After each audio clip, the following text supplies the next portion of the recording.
word that have a whole heap of people in problem. This word. Ankh. The Ankh. A-N-K-H. Ankh. Life. As you hear the man explain. Female. Womb. The doorway to heaven. That's right. Children. Male.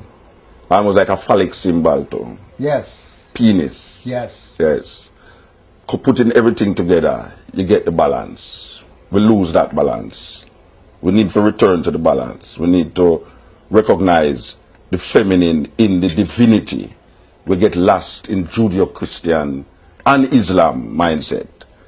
Why you have the root and you go on the branch? We could go to the root, and this is the root. Yes, indeed. This is the root. And you see, after going to all the lectures, reading all the books of this culture, we say, well, it's not just to feel good about how great our ancestors were. We are great now. We have to reawaken our ancestral and hereditary memory. All of these memories are encoded in our cellular structure, in our DNA. And if we truly desire to resurrect these concepts, all we have to do is live it. Enough of the speeches, enough of the books. Let's begin to apply the principles that we have found to be true right now in our lives. Let us reclaim Ma'at again. Let us be righteous to each other. There's too much crime among us. We are in disobedience to our own standards as people of African ascent. Because we do not know, they will not teach us about Ma'at in the school. Oh, they will show you the pyramids and the mask, the golden mask of King Tut. But they don't even tell you it's Africa neither. Of course not. Because, of course, they say Egypt is not in Africa. But last time I looked, it was still there on the continent. They say now it's in the so-called Middle East. What's the middle of what? It's right there on the continent, and it was fed. As a matter of fact, the ancient kings, Nsut, who they now call Pharaoh. By the way, Pharaoh comes from a mispronunciation of the word which means the great house. Just like in the United States, you refer to the president as the White House. You know who's talking. So the great house, the Pere, and that title was used only mostly during the Greek time, the Greek phase, which now Pere becomes Pharaoh. You can go up and down the Nile and you will not find the word Pharaoh written in the original language. Of course not. You can go up and down the Nile and you will not find the word Egypt on any stone, on any temple, on any stela. Nowhere you will find this word Egypt. You will find Tameri. You will find Smaitawi. You will find Kemet. You will find Kenset. You will find Cush or Cash. But you will never find Egypt. You will never find Pharaoh. So all these foreign terms, you see what happens, foreigners come into the land and they give things names. By giving it names, they now claim it as theirs. Like all the papyri that they have stolen that's in the various museums, you got the Smith papyri, the Ebers papyri, all of these different names of foreigners who found these things, they put their names on them, now they own them. And now they have titled this whole history of ancient African high culture, which belongs to the world. Africa is the mother of all creation, so therefore her children gave these divine signs, this divine spiritual science to the whole world. You don't have to steal it. You don't have to engage in cultural piracy like Mr. Zawi Hawass now. They have these forensic experts, what they call forensic experts, making a bust of King Tut when we have the actual way that he looked in real life here. They have created this made out of plastic over here. And look at the shade of his skin. This is cultural piracy at its worst. Now, let's go talk about Ptah. Here is Ptah, from who they got the Oscar.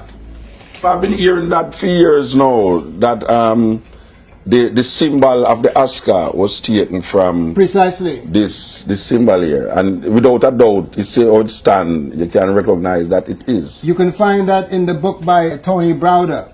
Yes. Tony Browder's book, Nile Valley Contributions to Civilization. You will see that brother has done a masterful job of showing what was stolen. Here is King Tut, the way he looked in real life. Okay, you see. This is what they took out of the his resting place. This bust and this one here was done by people who were alive at the time who made these images of the boy. Now here these forensic experts come with this to try to steal the glory of the ancient African culture from the African people. Well, they always do that still. But it's a shame because, you see, they keep us in ignorance so we can fill up their jails. Because if we're not inspired to have knowledge of who we were, then we will always believe the lies that tell us about ourselves, so much that we have this self-hatred now we're bleaching our skin. You see in Africa, women are walking around with pink hands and pink face, and the rest of their body is dark brown and black. By the way, I don't like that word black, you know. Because the word black has the term lack inside of it. I brown, because in brown you have own, O-W-N.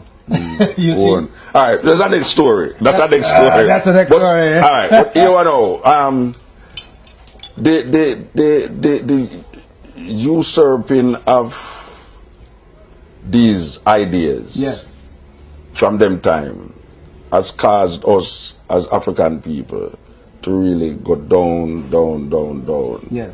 And there is a need to reclaim all of this. But in the reclaiming, there's hardly anyone that is really bringing it to light. Yet you have so much people who know the truth. What do you think is the easiest way, possibly, that can allow these information to get out there? Well, like what you're doing right now. It takes courage for you to rise up in the heart of Rasta, who actually use the King James Version as their Bible. Mindset, It takes courage to do this. I always tell people, bringing this is more dangerous than being Martin Luther King or Malcolm X or any of that. You know why? Because all of those brothers, the great work that they did, they were still trapped in Abraham's house. They did not yet come to the house of Cam, which made Abraham possible, which fed him. You see? So even Marcus Garvey, he tried his best and he did a great work. But again, because the effort is not based upon African spirituality, it tends to fail every time, because the ancestors who are ever living will not bless us until we go into the groove of our ancient ancestral paradigm, our ancient foundation. When we tap into that, then we will get the blessings of the ancient ancestors. We'll get the blessings of the Most High. You see, but unless it's like we are trying to be clones of a clone. Well, maybe it's because of the information that has been presented at the time. So you can only go as far as the information allow you to go. So the earlier brethren them who fought, the information at the time was that. So what it is incumbent on us now.